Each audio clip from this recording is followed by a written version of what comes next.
Hey Nick, there, don't get a Beard. prolapse. Shut up, Greg. Hey there, Beer 2. Welcome back to Beer Analysis 101. Your host, Maxwell Starr, here tonight with the great panel, actually, tonight for once.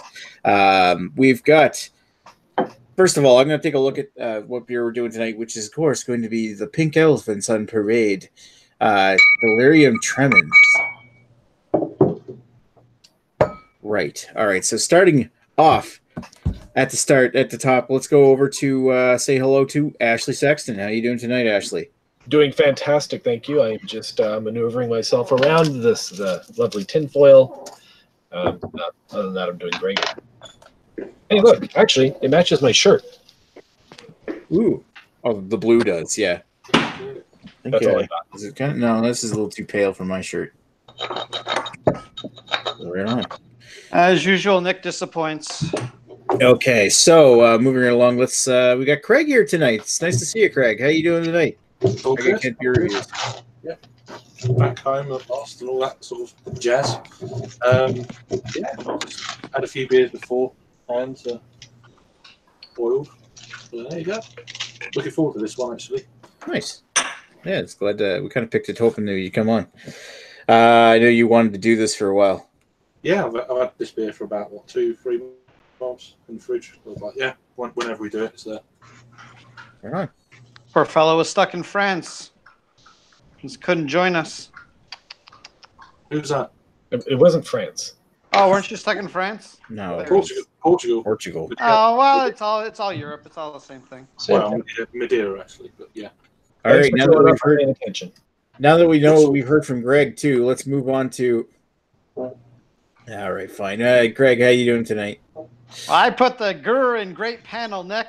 They're Yay! great. Yes, I am, and I'm even better because I'm gonna double fist tonight. I've got a bottle which I actually have to figure out how old this is. It looks like it's a year and a half, 2 old, something like that. And I got a fresh bottle, so we're gonna drink both of them, and we're gonna have a good time. You are. Yeah, and I just shook them up, so they might explode on me now. They probably will, considering this is very carbonated beer. Congratulations, Greg. Well, lucky for me, I've got a dump bucket. So. All right. Right. Anyway, moving along, and another person we haven't seen here in a while. I'm glad he's here. It's Jamie. How you doing tonight, Jamie? With Basement Beer Reviews. Good, sir. How are you? Not too bad. Thanks for asking. You're like the only person who's actually asked how I'm doing tonight, and I'm doing. He's the only person that cares. I even get to try out my proper glassware tonight, the Chris Peters glass. Aren't you fancy pants? Ooh. And of course, moving along to another person we haven't had on here in a while, and also very glad he's here tonight, is Mr. Albino Rhino himself. Chad, how you doing, man? Oh, peachy keen, good sir. Peachy keen. Trying to find a good response to that. I want to make a joke about peaches, but I don't know any. But just make any fruit-related joke, Nick. It'll work. How much do you hate Greg? A lot. Oh, there's your fruit joke for the night. All right, moving right along to Delirium Tremens. That was a terrible joke. I don't even think it was one. Anyway, so moving over to Delirium Tremens, let's get into the beer history. And we'll start with the story of Delirium Tremens, which dates as far back as the 17th century in the Flemish region of Belgium, where a continuous brewing operation at the site of the Appelhoek in the municipality of Melle dates back to at least 1652. Having been fascinated by the world of beer and brewing, Leon Huig of Poperinge began working at the Appelhoek brewery in 1902. Within 4 years, Leon had become the owner of the brewery, renaming it to Brouwerie Motorie den Appel, brewery of the apple corner or something. During World War I, occupying forces melted down the brewery's copper kettles. However, Leon was quick to replace these after the war. In 1936, construction on the new brewing complex began along the Gerardsbergenschweg, or Schway, and was completed, which is a roadway, I think, and was completed in 1939. Today, this brewery and its original copper vessels are still in use today. Over the years, the brewery had a popular pilsner called Golden Kenya, as well as a series of low fermentation beers. However, during the 70s, sales were on the decline. With significant financial investment, the brewery was restructured in 1985, including the discontinuation of their Pilsner, switching focus to high fermentation beers, such as an amber ale called Artveld. In 1987, Brouwerij Huig began bottling their first secondary fermentation in the bottle called Artveld Grand Cru. On December 26, 1988, Brouwerij Huig's most famous beer was born. An 8.5% ABV, depending on your region, it's 8.7 in Canada. The strong Belgian pale ale brewed with 3 different yeast strains, triple fermented in the bottle, and named after the medical term for the effects of alcohol withdrawal, Delirium Tremens. During such withdrawals, people tend to see hallucinations described in the early 20th century as seeing blue mice and pink elephants. There's a bunch of other animals on here, as well as snakes in their boots. As such, they decided to place pink elephants as well as other dancing animals on the label. See right there. See it. The pink elephant has since gone to become the logo for the brewery, and even the brewery's exterior is painted blue with pink elephants all over it. Delirium Tremens has gone on to win numerous awards, including gold at the World Beer Championships in 1998. Sorry, best beer in the world at the World Beer Championships in 2008, and was rated number 1 in Stuart Callan's book, The 50 Greatest Beers in the World, as well as being rated number 10 on Belgian Strong Pale Ales on Beer Advocate and number 34 on Untapped. Other beers from Brouwerij Huig include Delirium Nocturnum, which is a Belgian strong dark ale, Delirium Noel, which is a stronger Christmas seasonal version of Nocturnum, Delirium Red, which is brewed with cherries, Delirium Argentum, which is a hopped amber ale, and Delirium Deliria, which apparently they just recently brewed again for this year, which is a champagne-like strong pale ale brewed yearly to mark International Women's Day. Huig also brews La Guillotine, a strong dark pale ale, which I've had, Averbode, which is an Abbey-style ale, which I've also had, Floris, which is a series of different fruit beers. There's a whole different slew of them, as well as the Mongozo line of gluten-free beers. Yep, and that's our history. All right, so let's move along. I didn't open the right window, so let's take a look at our comments if we actually have any. And any volunteers to read it other than Greg? Come on, Nick, your choices are doing all right. I'll read them myself. Okay, so Ken Reviews, he's says just waiting on Greg again, taking a shit. Yeah, that's true. That's right. Eric Gilbert says make him use his phone. Yeah, no. Redbeard says what be going down? Hey, Redbeard, how you doing? Sorry you couldn't get this. Didn't make it at the Sudbury in time. Cheers. Eric Gilbert says he's got his at least, plus with the new label. There's a new label? Anybody got a different label for Delirium Tremens, or is it like just the elephant or something? It's the same as far as I know, but I think mine's slightly different than yours, Nick. Can I see yours again? I don't think so. Looks pretty much. I mean, like that. Okay, pretty similar, if not the same. Yeah. So Rating on Your Parade's in the chat says, "Yo, you fucking bitches! This DOG right here is pimping." With a 750 milliliter bottle of Delirium Tremens at $11.99. Jeez. Wow. And sporting some proper glassware. That's when you know you are dealing with some badass pimp. Wow. Sounds like he may have drank a few of those bottles before he was coming. Yeah, he says he's had a few. Got the same glass as Nick. It's going to be raining on the front lawn. Let's go. And Lee's in the chat too. Hey Lee, and he's saying he wishes he still could get this stuff, and I concur. I not just because I wish you were here, but I know it's very stylistically similar to Orval, which I know you love. So, and another message which is held for review, saying "Reading on Your Parade is a twat" from Mr. Tekumuri, who we will read again during the duration of this chat. So let's move along to our first contestant. What's your history with this beer, Mr. Ashley Sexton? Sadly, I don't have any history with this whatsoever, mostly because it doesn't get distribution through the LCBOs. At least from what I've seen, it's only at the beer store. And generally, if I'm going to the beer store, I'm not even thinking about picking up something like this. It's usually just a case of some macro or whatever. So yeah. So this one has eluded my grasp for the last few years. I've first time. What you never go to a beer store? That's why you've never had it. Yeah, well, to be honest, I've never really thought to look at a beer store. You just go there to get like a case, a 12-pack of something.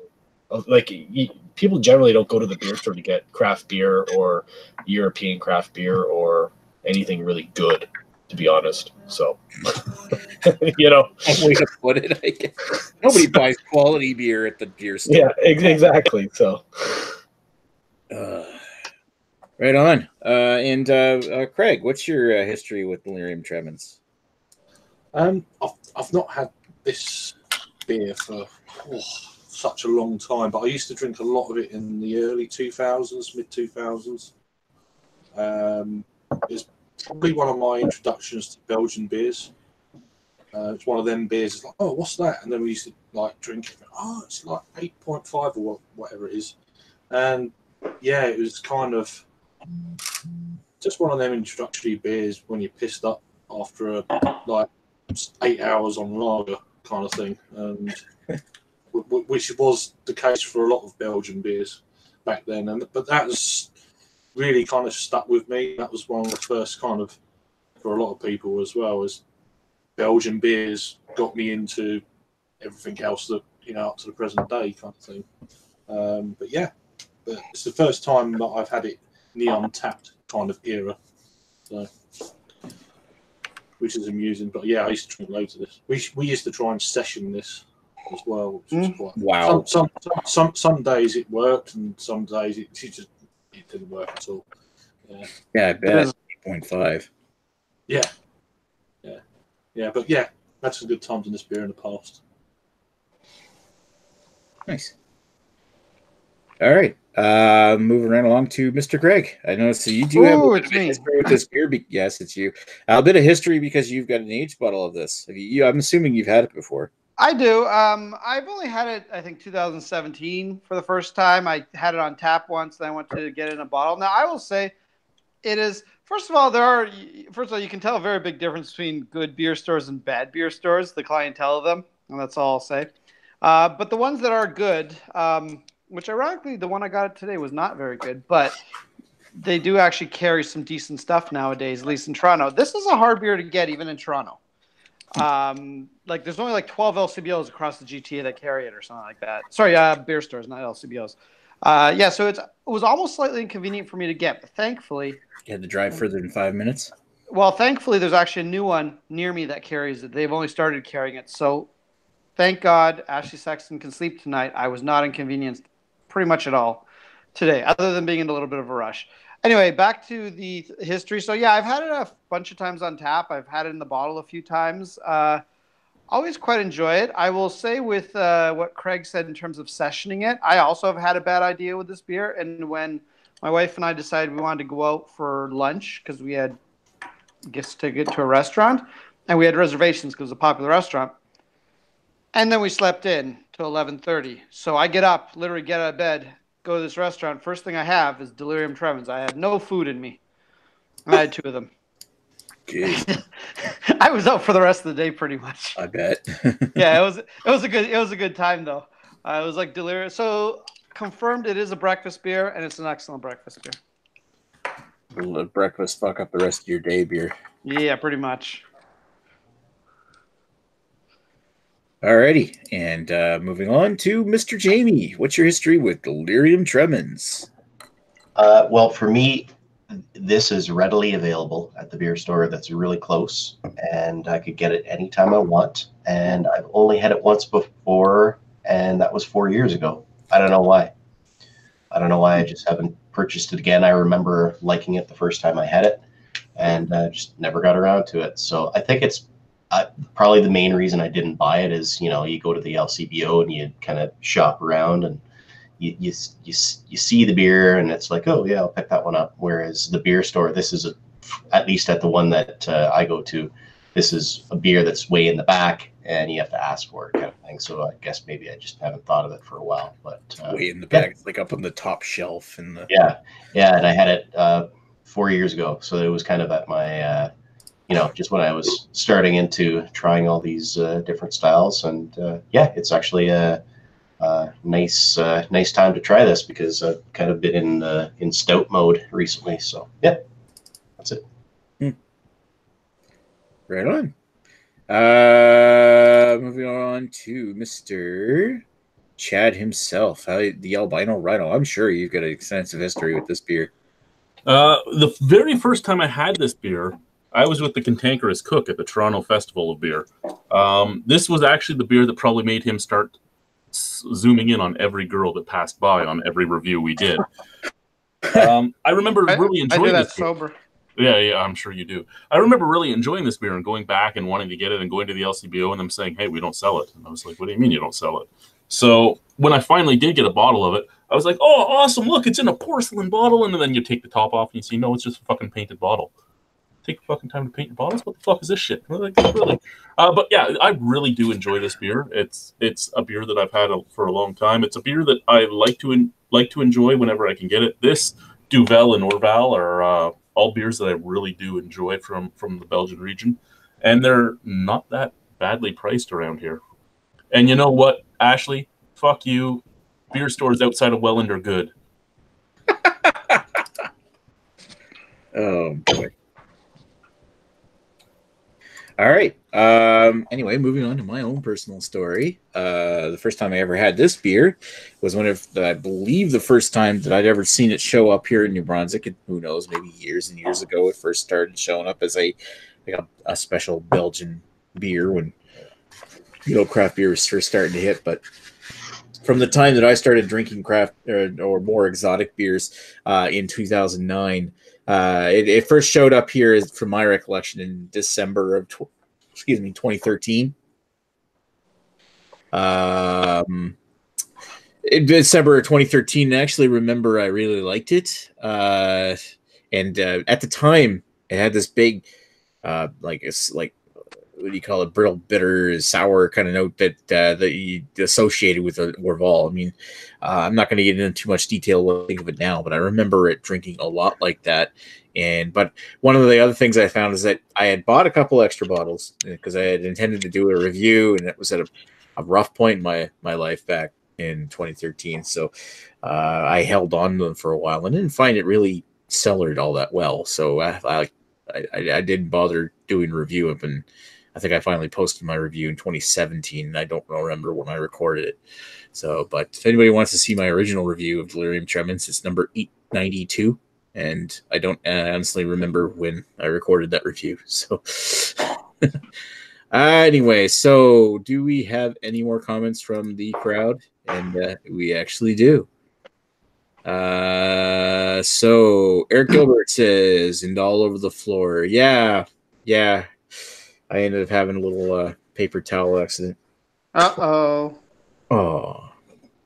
Now Brian Ryan, who's also in the chat,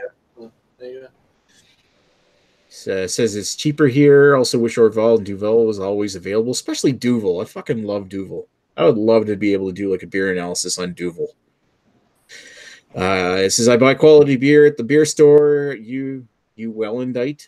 Oh, suck it, Ashley Sexton. Joe, the fight is on now, neighbors. Not very neighborly. Just because Welland is the home of OV, Golden, and Brador doesn't mean someone else is. see, Chad has just moved to Welland. Also the home of Tits Beer Bong 420. I'm going to upload a video of the beer store that I have available to me. It'll be great.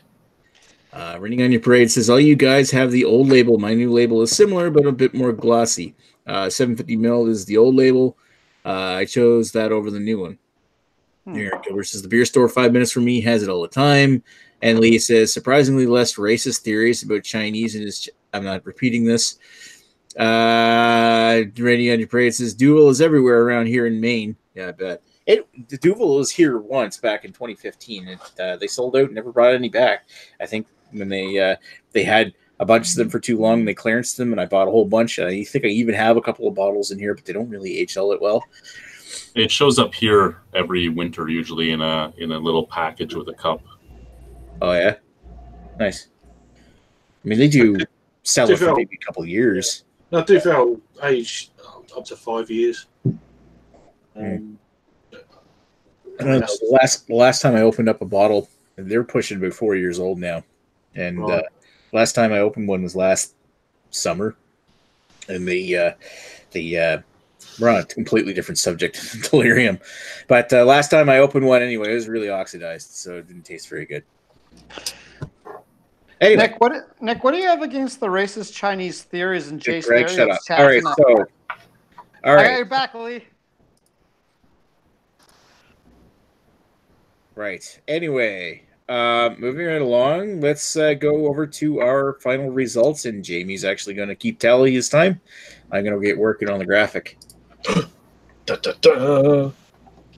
All right, so Mr. Ashley Sexton, what is your final thoughts? All right, so yeah, I'll just break the beer down as I have experienced it. The aroma, it's got a slight bready aroma, but the pepper, clove are sort of the dominating notes on this one.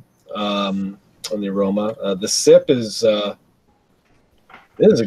I love the sip on this beer. I'm picking out notes of like apple, but there's also this sweetness to it, like a little bit of bubble gum, but it reminds me a little bit more like overripe strawberry. So it definitely has like some really nice like fruity notes to it. But again, it has like a sort of a peppery component as well that sort of kicks in as well. Finish is really dry, which having read up about this beer and how people can get completely stupid shit-faced silly on it, and then even from your guys' stories about this, makes perfect sense, because this fucker, like, it is dry, and every single ounce of sugar has been eaten up, and you really just want to go back for another sip. So I could totally see how this would be a beer at 8.5 or 8.7%. You can get in a lot of trouble in this really quick. So yeah, I mean, overall, I mean, this is a really good beer. Now, I haven't had too many Belgian strong golden ales, as this was classified. I think I have like 5 or 6 on my cap. So, but I have a feeling that this is sort of that beer that sort of has I wouldn't say set the standard per se, but is sort of like what people are most accustomed to, just because of the availability of it. So from a ratings perspective, by style, I'm going to give this an 8.5. And from a personal enjoyment, I'm going to give it the exact same score, 8.5. I really enjoyed this beer. There's a lot of complex notes, both on the aroma and on the sip. It's got a nice body, nice effervescence to it. So it's checking all the boxes pretty nicely for me. So yeah, 8.5 all around for me. Nice. All right, Craig, what's your thoughts? I mean, this brings back just so many memories. It's kind of weird. Not had this beer for a long time, but it's like just takes you back to when you was drinking different kind of beer and then trying this kind of thing for the first time, and just still coming back. I paid £2.50 for this 330ml bottle. It's in the UK supermarket now, in Tesco over in the UK, which is like, to get something like this in the supermarket, which is still a bit surprising considering the ABV. That price is just really fantastically good. I mean, if you're in a bar paying for this, you're talking like £5, £5.50, possibly £6 for one of these little bowls. So that's great. In terms of the beer, yeah, there's a lot of similarities. What I was thinking, what Ashley just said. Getting straight to the taste. It's more of a kind of obviously it's very dry, but it's still quite sweet as well. You're not really. I'm not. You pick up a bit of alcohol, but not anything you'd think is an 8.5/7% ABV beer. It's just it's just very kind of welcoming and inviting. You just want to keep going, and we'll have another couple of bottles, kind of thing. It's such a dangerous beer. Certainly if you're with a certain company, it's just you could lose a day here with this one. It's just really nice. It's got a nice kind of spicy edge to it, I'd say. It's got that kind of Belgian funk. Just an all-round kind of. They've got an apple core kind of dryness as well that's going on with that. Just reading on Untapped, 3 different types of yeast. Look, I wish these guys would elaborate a bit more on the bottle, but hey ho, it's probably there, but I just can't understand what it's all about. But yeah, it's part of the Belgian Family Brewers .be as well. If you're interested in looking at that online, but yeah, these guys obviously know what they're doing, and yeah. In terms of a rating, then I'm going to give this, an 8.5 across the board again. That's where it is with me. Damn good. I'll be buying a few more of these, and for that price, it's 4 bottles for £10. It's like, yeah, jeez, have some of that. That's pretty freaking good, actually. If I could get $10 for 4, well, I mean, £4 is what? How much here?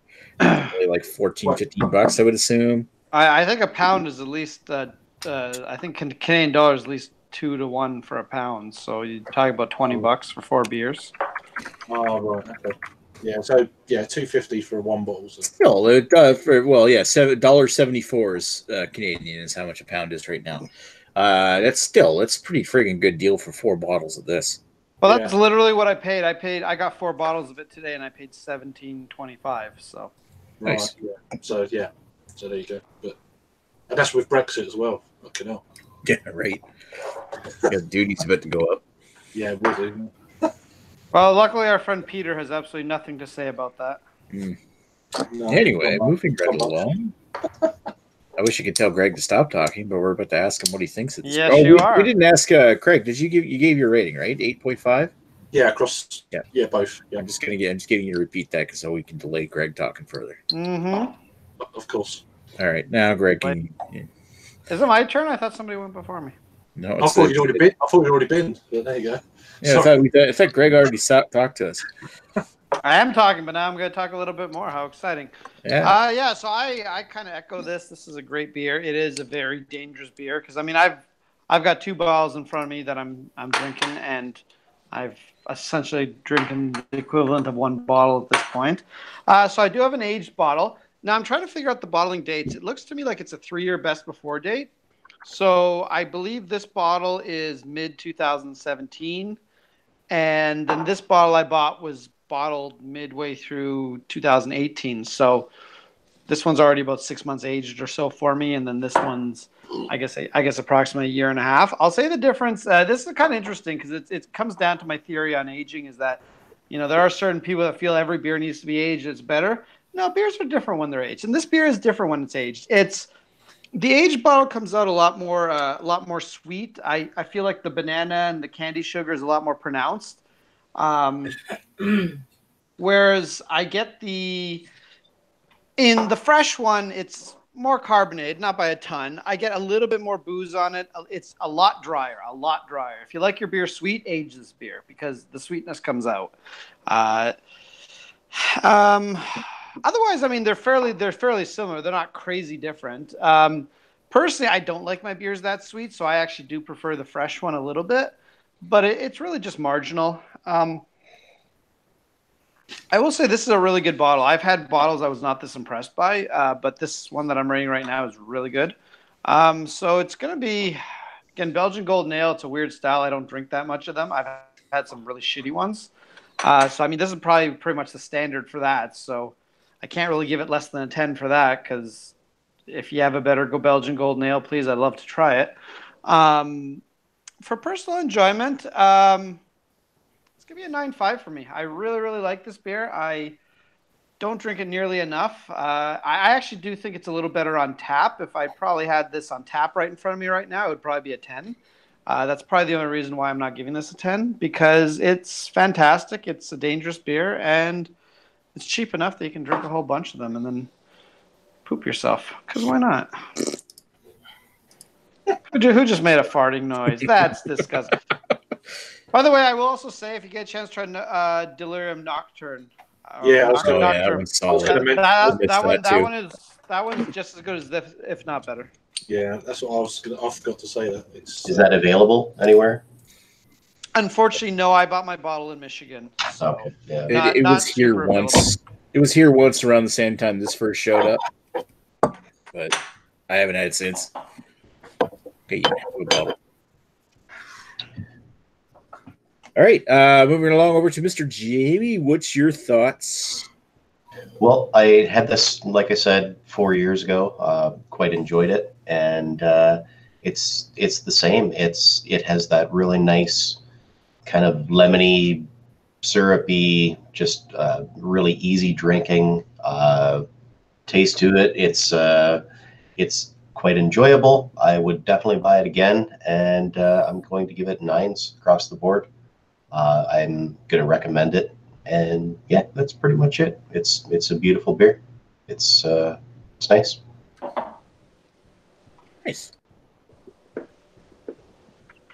All right, and last and certainly not least, we've got Mr. Chad. What's your thoughts? I'm not going to ramble on as much as Greg or Ashley. That's why I went short. How it tastes has already been said. At $4.25 for an import from Belgium at that ABV, you're getting a good oomph for your dollar if that's what you're after. It tastes good. It works good. It has some alcohol burn, but not too much. $8.75 for both. Wow, that was incredible. He did that in like less than 10 seconds. That was quick. Jesus. Not used to go on that quick. I'm still trying to look up how much it costs in my area. Holy fuck. This shit's like $5.29 per bottle here in New Brunswick. So we get ripped off, bent over and skewered. They brought in the 750s here over the Christmas holidays, and they charged them $14 for a friggin' bottle of it, which I thought was a little absurd. I don't really want to pay that much for a 750. So, but I digress. Otherwise, it's actually a pretty solid beer. Even though Chad decided not to talk about flavors, fuck it, I'm going to do it because it's all I've got.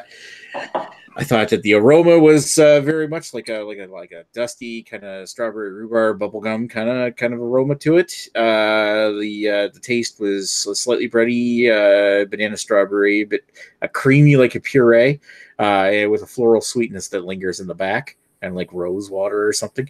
That'd be fancy here. The finish, vice crisp finish, lingering light sour and very drying in the back of the palate that makes you want to actually drink some more. This actually goes down really easy, makes you want to take another sip of it, and it's a very enjoyable experience at the same time. So I am going to show Greg here, who's currently countdown timering how long my explanation is going to be. Mm-hmm. Excuse me. And I started about 5 seconds late. Yeah, I know, and I'm just sort of sitting here watching you mock me because I want to. I'm not mocking you. Anyway, my ratings on this are probably going to be very similar to what everybody else is saying, and then I'm going to score it over 8. I'm thinking 8.5. That's for the style. Wow, that must be angels dancing on your tongue. No, that would be higher than that. And I'm thinking for overall enjoyment, fuck it, I'll give it an 8.5. And I'm done. All right, so let's move on to the final comments out there and let Jamie do up the scores. So last comments there, changing my thumbs down to a thumbs up to a thumbs down, Nick. And yeah, there is a thumbs down. So fuck you, Lee. Eric says, yeah, well, I didn't want to talk about Chinese racism on here. No, we already had more of that on our Sapporo review. Duvel is everywhere here, named blah blah blah. Ashley should film the women of Welland. Yes, he should. Welland is a shithole, according to our keyboard. Redbeard says lol Lee. Great. Lee says thanks, Greg. Don't encourage him. Eric Gilbert says off to get the rails already, which is true. Anyway, so Eric Gilbert says also holds up well after blowing up. I'm not sure what you mean by blowing up. Because didn't you spill it at the beginning? That's true. Yes, the it started pouring out the side like when you get overexcited. Anyway. Nick, anyway, off the rails. So what would it pair with? I wonder what you'd probably pair with some kind of good cheese or something like a tasty, like a very like a salty cheese, like a Gouda, smoked Gouda or Gorgonzola, baby. Yeah, or your wife. Joe here, not here tonight, baby. I wonder what it would pair with Albino Russ's pizza, and he's absolutely correct. Everything pairs with pizza, though. Thanks for the idea. Redbeard says, "Now I want pizza." Now I want. Albino Russ says, "The Welland is less of a shithole now that I live here. No way that it's little. That's no way that too little. That's no way that's." No, that's way too little teeth. What the fuck are you? He's talking about filming the women of Welland that they have too little teeth. All right, you guys keep talking amongst yourselves. I'm going to do the crap. And I say they're better for beachers, and then Albino Rhino says, no, I like to nibble. I'm assuming he likes to nibble on the women of Welland. So, has anyone else had like any other of these type of beers apart from this one? Like the red or... I've just had the Nocturne. Are you talking about from this brewery, Craig? Yeah, or this kind of series of beers, because they do like a lot of the fruit beers as well. Yeah, when I first had this beer 4 years ago, I did a review on it on my channel that doesn't exist, and someone it was a guy named Lee Metho or Method or whatever his name is. He commented that the Nocturnum was really good. He prefers that over this beer, and I believe actually on my review I gave it a 8 out of 10 back in the day. So yeah, it's the only one I can get, and I would love to try that if anyone knows an avenue to get it in Canada. Well, it's only an hour and a half drive to the border for you, Jamie?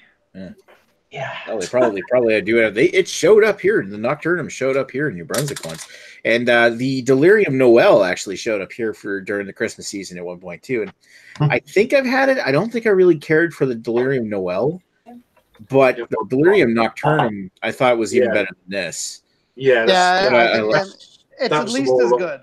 And And I've also had Averbode, which actually showed again recently. I think I might be able to still get that, as well as La Guillotine, which both of them are pretty solid. I don't think these guys really make a bad beer, to be honest. Yeah, not Trim is, I would say, better than. I mean, it's still very good. They're on that same level, but yeah, it just edges it for me. What style of beer is Nocturnum? It's a dark, like strong dark ale. Yeah, it's really pleasant. They're both good. But when you pissed, it kind of blends together. So. Yeah, it's a strong dark ale, but it's kind of almost a little light. It's not like when you think strong dark ale, you kind of always think like gravitate towards like taste like Chimay, like almost quad like, but it's not. That it's lighter than that. It's very much like a dark version of this. To be honest. Yeah. Huh. Interesting. It's good though. If you ever see it, pick it up. All right, so we are ready to move on to the scores, and let me present here. And there you go. There's our ratings. I'm going to present it to everyone. We can discuss if you want. Style is 8.9%. Overall is 8.8%. We really like this beer. We enjoyed this one quite a bit. Oh, yeah. Well, I mean, if it's 8.8%, we didn't really like it all that much. And to be fair, my scores probably brought things up. I rated it pretty high. Well, nothing wrong with that. But in fact, the rest of you guys hated this beer. I'll show you. It's 92 out of 100 garbage. Yeah. Straight dumpster garbage. fire. We recommend you buy everything you can from the beer store and dump it out so nobody ever has to drink it again. Yep. And then get yourself some MGD because that's the real money beer. Blend it with a lager. It'll be a lot better. Ooh, that would be excellent. And the nice thing about this beer, unlike Joe, it is wearing a uniform. So. Oh. Yeah, well, technically that's correct. If we rated it for style, like like Radar did, which he means like the style of the bottle, this would be a 10 out of 10 for sure. And guys, for those of you that don't watch Redbeard's Hangouts, which you probably shouldn't anyway, 2019 is no longer the year of. It's no longer 2018. Joe's not wearing a uniform. Now Joe is wearing a milkman uniform. That is the very specific thing Joe needs to wear. And we're going to do a GoFundMe so Joe can get a old-timey milkman car as well. He'll drive around and go beep, beep, beep. It'll be like Boychuk's car, but with a milkman sign on it. So send your hate mail to Joe. Wear your milkman uniform. Like get your milkman uniform. So he wants to dress up like Greg's real dad. Yeah. Exactly. Thank you, Nick, for pointing that out. Yeah. By the way, Nick, you and I are biological brothers. Oh, God. Striking. I'm looking for through my references to see where it said that. But there was some kind of reference to why they wanted to make this look like clay pots kind of thing, like pottery bottles. But it's not. It's obviously just a brown glass bottle. Well, my only thing, if it was real ceramic, I imagine they'd both lose a lot more of them, and it would be heavier to ship. So you'd probably be spending like $6 on one of these. Yeah. Because wasn't there some brewery from the States that put that made a special beer release in that bottle? I think it was actually Rogue, wasn't it, that did that? Because I think I had one. Well, I'll tell you from Canada. I don't know about the States. From Canada, Trafalgar used to do special releases in ceramic bottles, and the bottles themselves were quite nice. Unfortunately, the beer itself was not so great, but the bottles were nice. Yeah, there it is. It's right on Huig's website. But they're also like $13 a bottle too. So yeah, and that's the thing. The special bottle drives up the price. And for what? A bottle you're going to... Bose originally was selling lug tread in ceramic bottles. Ooh, Lego tread. Tread ceramic. What was the other one? I think Mill Street, their barley wine was... Yeah, their barley wine is. I got a bunch of those bottles down here. Because I got a bunch of them too. I stopped buying them. Was it XS Imperial Stout that was in a pottery bottle, black bottle? Right. There's a thing I noticed on the bottle. It says beer brewed carefully to be consumed with care. Which is quite amusing. Which, quite amusing. Anyway, I want to point out that on Huig's website, they actually talk about when they created the packaging. It's a very original packaging which resembles Cologne ceramics, and the colorful label contribute to success. Blah, blah, blah. So they're talking about that they actually made it look like ceramics from Cologne, being all fancy. Belgians being like the Germans, I guess. I'm totally fine with the compromise because I don't need an excuse to collect any more bottles, and I don't need my beer to be more expensive than it's worth. I don't. I mean, if it's cool, if you've never had this before, you might want to collect that bottle because it looks cool. But I've seen this so many times by now that I don't really give a shit to keep a bottle. But it is awesome nonetheless. I do like it. Let's take one last look over at the comments and see if there's anything worth reading. It's all worth reading, Nick. They're your fans. Holy crap, there was a lot of talk. Redbeard wants pizza. Yeah, we knew that.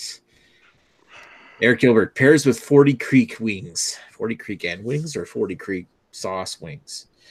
Everything pairs with wings, according to Greg. Food of the gods, which, he's actually right for once. Thank you. Says he's the food of the gods, which we're going to leave that to your wife, at least according to Alicia.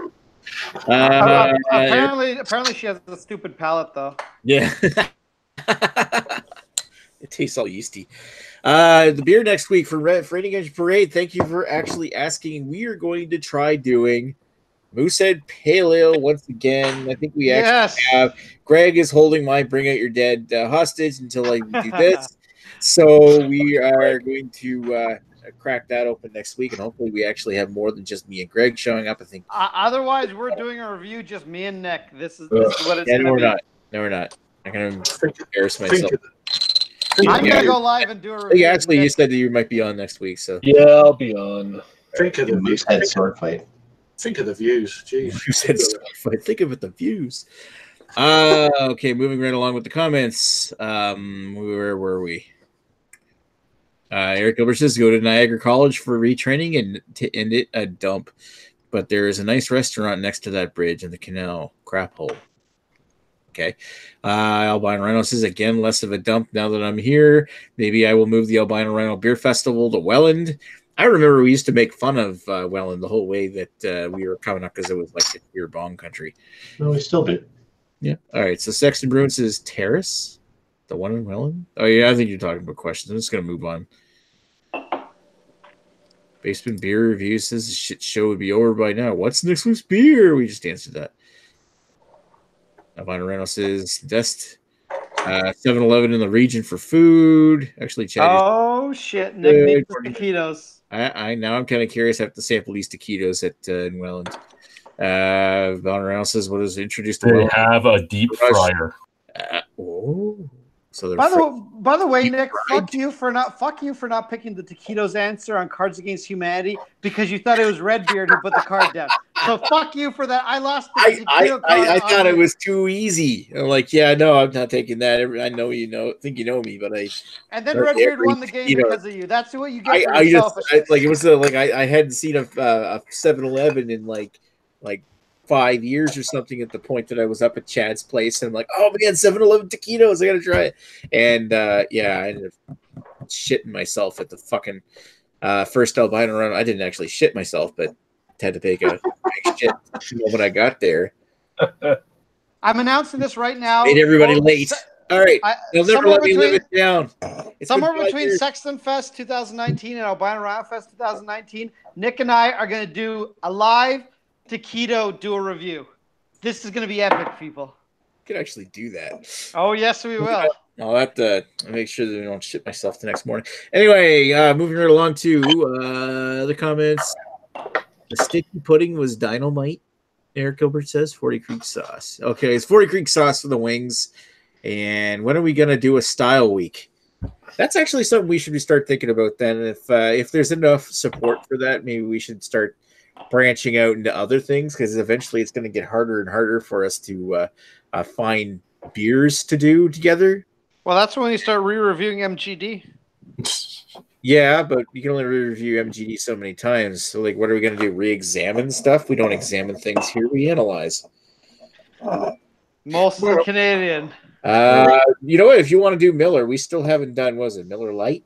Where are you from? Louisiana? Fucking hell. Yeah, really. All right. Okay, so that's all the comments. Anybody else want to say something other than Greg?